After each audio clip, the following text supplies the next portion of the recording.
তাকে ধর্ষণ করার বিনিময়ে আমাকে মুক্তি দেওয়া হয়।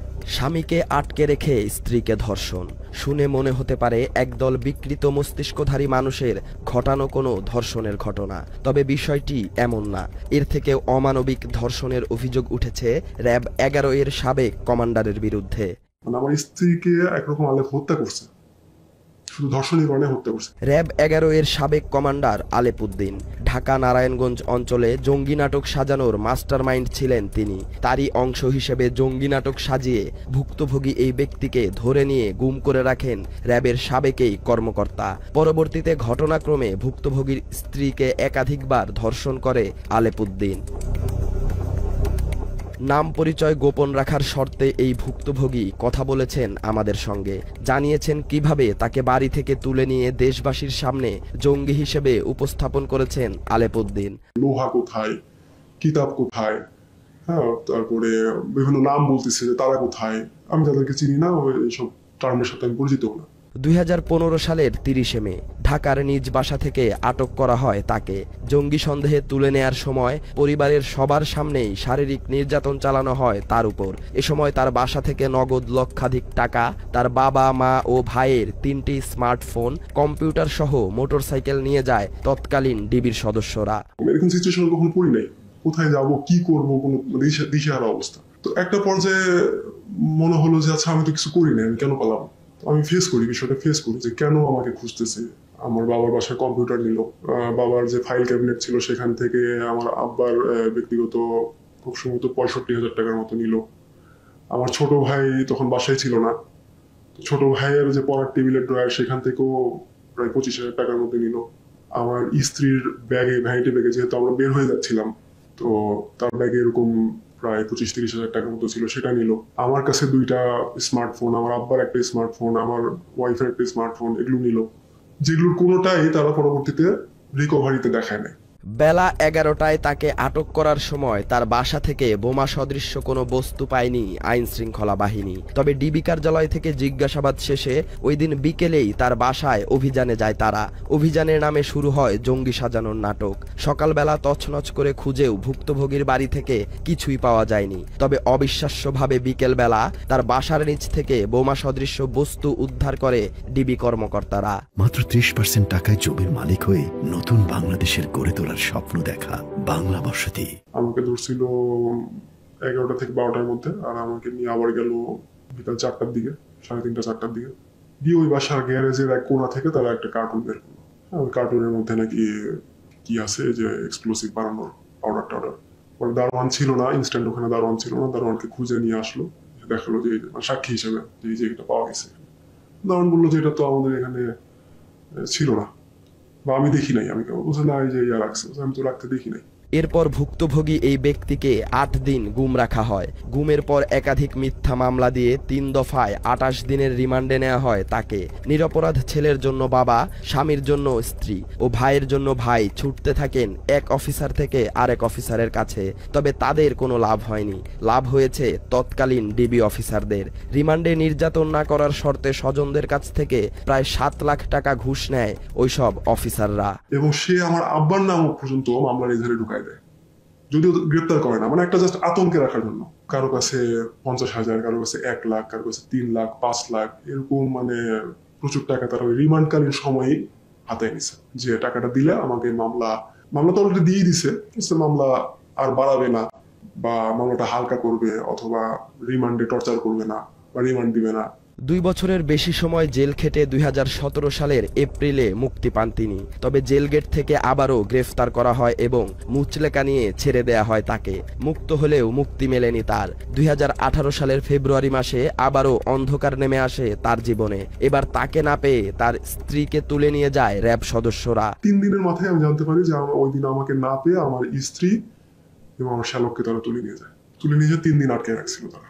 আর তার স্ত্রীকে তুলে নিয়ে যাওয়ার নেতৃত্ব দেয় র্যাব 11-র সাবেক কমান্ডার আলেপ উদ্দিন ও এএসপি মশিউর রহমান। তার স্ত্রীকে ওই দিন শারীরিকভাবে লাঞ্ছিত না করলেও একজন নারীকে যতটুকু সম্মান দেখানো হয় তার ছিটে ফোঁটাও দেখায়নি আলেপ। অকথ্য ভাষায় গালি দেওয়ার পাশাপাশি অনৈতিক সম্পর্কে জড়ানোর ইঙ্গিত দেয় র্যাবের পোশাকধারী মনুষ্যত্বহীন এই কর্মকর্তা। শেষ পর্যন্ত স্ত্রীর সম্ভ্রম রক্ষায় আলেপের কাছে স্বেচ্ছায় ধরা দেন ভুক্তভোগী এই ব্যক্তি। পরে একরকম ফ্যামিলি চাপে আমি আত্মসমর্পণই একরকম, এটাকে কি বলবো আর, যে আমি নিজেই র্যাব 11-তে যাই। স্বেচ্ছায় র্যাবের হাতে ধরা দেওয়ার পর আবারও জেলে পাঠানো হয় তাকে। এ যাত্রায় 3 মাস জেল খেটে মুক্তি পান তিনি। তার এই সংক্ষিপ্ত জেল জীবনে পেয়েছেন সর্বোচ্চ সুযোগ সুবিধা, আর এ সব কিছুর ব্যবস্থা করে দিয়েছেন আলেপ উদ্দিন। তাকে সুযোগ সুবিধা দেওয়ার নামে তার স্ত্রীকে ধর্ষণ করে আলেপ। জেলখানায় জয়েন করলো, জেলখানে থেকে 3 মাস পরে বের হলাম। তো এই 3 মাসেও 2বারের মতো আমার স্ত্রী দেখা করছিল, জেলখানাতে সাক্ষাতের যে ব্যবস্থা আছে। তো আগে যে আমি 23 মাস ছিলাম তখনকার আমার এক্সপিরিয়েন্স আর এখনকার এক্সপিরিয়েন্স ভিন্ন রকম পেলাম আমি। যে এখানে 3 মাস থাকলাম, সাক্ষাৎগুলো খুব মানে স্পেশাল সাক্ষাৎ, যে মানে খুব কাছ থেকে আমি কথা বলতে পারতেছি, মানে কোনো ভিড় নাই, আমাদের জন্য আলাদা ব্যবস্থা করা হচ্ছে, এবং এই ব্যবস্থাগুলো মানে আলেপ করে দিচ্ছিল। এটা তখনই আমার স্ত্রীর মুখে আমি শুনছি যে আলেপ এগুলো ব্যবস্থা করি। শেষবার কারামুক্তির দিন তার স্ত্রীকে ফোন দেন র্যাবের সাবেক কর্মকর্তা আলেপ উদ্দিন। স্বামীকে নিয়ে র্যাব 11-র হেডকোয়ার্টারে দেখা করতে বলেন আলেপ। দেখা করতে গেলে স্ত্রীর সঙ্গে কথা বলার নামে স্বামীকে গেস্ট রুমে বসতে বলেন আলেপ উদ্দিন। এ সময় স্বামীকে বাইরে বসিয়ে স্ত্রীকে ধর্ষণ করে র্যাবের সাবেকেই কমান্ডার। এটি তার স্ত্রীকে 3য়বার ধর্ষণের ঘটনা। এখনো প্রশ্ন জাগতে পারে, প্রথম ও দ্বিতীয়বারের ঘটনা বাদ দিয়ে কেন 3য়বারের কথা বলছি? কারণ এর আগে ভুক্তভোগী জানতই না তার জেল জীবনে স্ত্রীর সঙ্গে কি কি ঘটেছে। এদিনের পর সব ঘটনা জানতে পারেন তিনি। তো ওই নীতিবাক্য শুনে আমাকে সে গেস্ট রুমে বসতে বললো। গেস্ট রুমে চলে গেলাম, আমার স্ত্রীকে সে রেখে দিল, মনে হলো যে আপনার স্ত্রীর সাথে কিছু কথা আছে। তো আমি 15-20 মিনিট পরে আমার ওয়াইফ আসলো, কান্নার চোখ, মুখটা কালো। তো তখন তো আমি কিছুই জানি না আসলে। স্বামীর জন্য স্ত্রী আর স্ত্রীর জন্য স্বামীর ত্যাগে গড়ে ওঠা তাদের সাজানো সংসার ধ্বংস করে দিয়েছে আলেপ। তার জেলে থাকা অবস্থায় বাবার বাড়িতে ছিলেন স্ত্রী। তদন্তের কথা বলে ভুক্তভোগীর স্ত্রীকে ঢাকায় আসতে বলেন আলেপ উদ্দিন। ঢাকায় নিজ বাড়িতে আসলে স্বামীকে ক্রসফায়ারের হুমকি দিয়ে প্রথমবার তাকে ধর্ষণ করে আলেপ। এরপর স্বামীর সঙ্গে দেখা করিয়ে দেওয়ার কথা বলে নারায়ণগঞ্জে র্যাবের অফিসার্স কোয়ার্টারে নিয়ে তার স্ত্রীকে ধর্ষণ করা হয় বলে জানান ভুক্তভোগী। ওই বাসায় ডাকছে, মানে আপনাদের বাসায় আসে, কারণ আমি ইনভেস্টিগেশনের জন্য যে কোন বাসায় আসামি কোন বাসায় থাকতো সেরকম আমাকে যেতে হবে, দেখতে হবে। আর অনেক কথা আছে, মানে যেহেতু ওটা আমার বর্তমান ঠিকানা, আমার মামলায় ওটা বর্তমান ঠিকানা। তো আমার স্ত্রী তো যথারীতি যায়। হ্যাঁ, তো গিয়ে তখন ওই প্রথমবার শ্লীলতাহানি করার চেষ্টা করে। শ্লীলতাহানি বলতে ধর্ষণেরই চেষ্টা করে সে। তো ওই অফিসার্স কোয়ার্টার 3তলা বিল্ডিং, সেই বিল্ডিং এর 3য় তলায় 7 আর 8 নম্বর রুম নিয়ে আলেপ থাকতো। শাখা রোডেই একটা চেকপোস্ট আছে। আমার স্ত্রীর কাছে শোনা যে চেকপোস্ট আছে, চেকপোস্টের গার্ডদের চোখ এড়ানোর জন্য আর সিসি ক্যামেরা এড়ানোর জন্য আমার স্ত্রীকে হেড ডাউন করানো হয়। হেড ডাউন করায় এই পুরোটা বিল্ডিং এর সামনে পর্যন্ত নিয়ে যাওয়া হয়, এবং আলেপ আগে গাড়ি থেকে বের হয়ে 3 তলায় ওঠে এবং যাওয়ার সময় ইনস্ট্রাকশন দিয়ে যায় আমার স্ত্রীকে যে আমি বের হওয়ার 5 মিনিট পরে তুমি বের হওয়া, বের হয়ে 3 তলায় 1 নম্বর রুমে আসবে। কথা মতো আমার স্ত্রী যায়, ওই বিল্ডিং এ প্রথমবারের মতো তাকে ধর্ষণ করা হয়। সর্বশেষ যেদিন তার স্ত্রীকে ধর্ষণ করা হয় সেই ঘটনা শুনে আপনি নিজেও প্রশ্ন করবেন আলেপ উদ্দিনের জন্ম ও ধর্ম নিয়ে। 2018 সালের রমজান মাসে পবিত্র শবে কদরের দিন ধর্ষণ করা হয় তার স্ত্রীকে।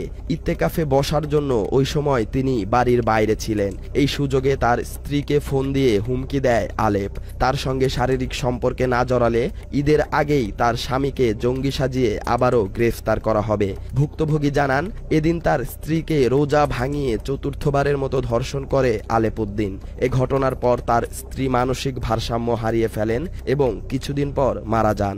সর্বশেষবার রমজান মাস, এমনকি কদরের দিন, সবে কদরের দিন ছিল ওই দিন। আমি ইতেকাফে ছিলাম, ওই বাড়ির প্রথম ইতেকাফে বসছিলাম মসজিদে। পরে বের হয়ে, মানে এগুলো তো পরে আমি জানছি আসলে, যে এর মাঝখানে অনেকবার আমার স্ত্রীকে প্রেশারাইজ করছে, সে ডাকছে।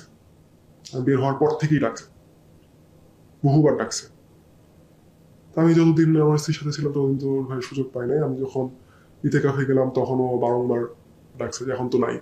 তো আমার স্ত্রী অ্যাভয়েড করতে করতে করতে করতে একসময় যখন এরকম থ্রেট আসলো যে সামনে ঈদ, মানে ঈদ মানে তো খুশি, হ্যাঁ খুশিটা আমাদের জন্য আর খুশি থাকবে না, ঈদের আগেই হয়তো আমাকে আবার গুম করা হবে বা কিছু একটা করে ফেলা হবে, হয়তো ইতিকাফের ওখান থেকেই তুলে নিয়ে চলে যাওয়া হবে। স্ত্রীর কাছ থেকে সবকিছু শোনার পর আলেপের সঙ্গে যোগাযোগ করেন তিনি। আলেপ তাকে জানায় নারী আসামিদের এবং মাঝে মাঝে আসামিদের পরিবারের নারী সদস্যদের নাকি এভাবে ভোগ করা র্যাবে ঘোষিতভাবে স্বীকৃত। এসব ভুক্তভোগী কয়েকজনের সঙ্গে যোগাযোগ করলেও সামাজিক মর্যাদার ভয়ে ক্যামেরার সামনে কথা বলতে রাজি হননি তারা। তখন আলেপকে আমি মেসেজ দিই, একরকম থ্রেট করেই মেসেজ দিই যে আমি তার বিরুদ্ধে অ্যাকশন নেব। কথা বলারই চেষ্টা করি, ফোন দিই, ফোন ধরে না, ফোন ধরে না, ফোন না ধরার করে আমি তাকে মেসেজ দিই। তো মেসেজটা পেয়ে সে আমাকে মেসেজ রিপ্লাই না দিয়ে আমার স্ত্রীকে মেসেজ রিপ্লাই দেয় যে কিছু করে লাভ হবে না, কারণ এটা অঘোষিতভাবে, মানে আনঅফিসিয়ালি এটা মানে ইয়াতে অ্যালাউড, মানে এটা র্যাবে এই প্র্যাকটিসটা এটা মানে পারমিটেড। এদিকে হাসিনার শাসনামলে জঙ্গি নাটক সাজিয়ে দেশের মানুষের চোখে কালো কাপড় বেঁধে দিয়েছিল আইন শৃঙ্খলা বাহিনীর বিভিন্ন ইউনিট। আর এসব বাহিনী পরিচালনার দায়িত্বে ছিল আওয়ামী লীগের মদতপুষ্ট কর্মকর্তারা। এসব কর্মকর্তার নির্দেশে জঙ্গি সন্দেহে নিরপরাধ মানুষদের ধরে নিয়ে এসে মধ্যযুগীয় কায়দায় নির্যাতন চালানো হতো তাদের উপর। নির্যাতন করা হতো তাদের পরিবারের সদস্যদেরও, এমনকি অস্ত্রের মুখে পরিবারের নারী সদস্যদের ধর্ষণ করা হতো। নিষিদ্ধ জঙ্গি সংগঠন আনসার আল ইসলামের উপমহাদেশীয় সমন্বয়কারী সহ 6 সদস্যকে গ্রেফতার করেছে র্যাব। রাজধানীর বসুন্ধরা আবাসিক এলাকা থেকে 5 জঙ্গিকে গ্রেফতার করেছে counter terrorism and transnational crime unit CTTC. রাজধানীর বসিলায় জঙ্গি আস্তানায় র্যাবের অভিযানে নিষিদ্ধ ঘোষিত সংগঠন জেএমবি কেশো নেতা এমদাদুল হক ওরফে উজ্জ্বল মাস্টারকে আটক করা হয়েছে। গেরুয়া অঞ্চল থেকে 7 জন সন্দেহভাজন গ্রেফতার করে। আর এসব জঙ্গি নাটক সাজানো, গুম, খুন ও ধর্ষণে পারদর্শী ছিলেন আলেপ উদ্দিন। আলেপ একসময় দায়িত্ব পালন করেছেন রংপুর মেট্রোপলিটন পুলিশের অতিরিক্ত উপকমিশনার হিসেবে। সর্বশেষ ছিলেন বরিশাল রেঞ্জের অতিরিক্ত পুলিশ সুপারের দায়িত্বে। তবে জুলাই আন্দোলনের সময় ঢাকায় পুলিশের বিশেষ শাখায় নিয়ে আসা হয় আলেপ উদ্দিনকে। এ সময় যাত্রাবাড়ি এলাকায় আলেপের নির্দেশেই আন্দোলনকারীদের গুলি করে হত্যার অভিযোগ করা হয়। তীব্র আন্দোলনে মৃত্যুপুরীতে রূপ নেয় যাত্রাবাড়ি এলাকা। সেখানে পুলিশের গুলিতে মারা যান জোবায়ের ওমর খান। জোবায়েরের ভাইয়ের করা হত্যা মামলায় বরিশাল থেকে গ্রেফতার করা হয় আলেপ উদ্দিনকে। জঙ্গি নাটক সাজানোয় পারদর্শী ও আওয়ামী লীগের মদতপুষ্ট আলেপকে একাধিকবার পুরস্কৃত করেছে হাসিনা সরকার। আলেপের মতো একজন অসৎ পুলিশ অফিসারকে 2022 সালে পুলিশের সর্বোচ্চ পদক বিপিএম ও পিপিএম পুরস্কার দেওয়ার জন্য আলাদাভাবে প্রজ্ঞাপন জারি করে স্বরাষ্ট্র মন্ত্রণালয়, যা ছিল নজিরবিহীন ঘটনা। সালাউদ্দিন সাজু, বাংলা এডিশন।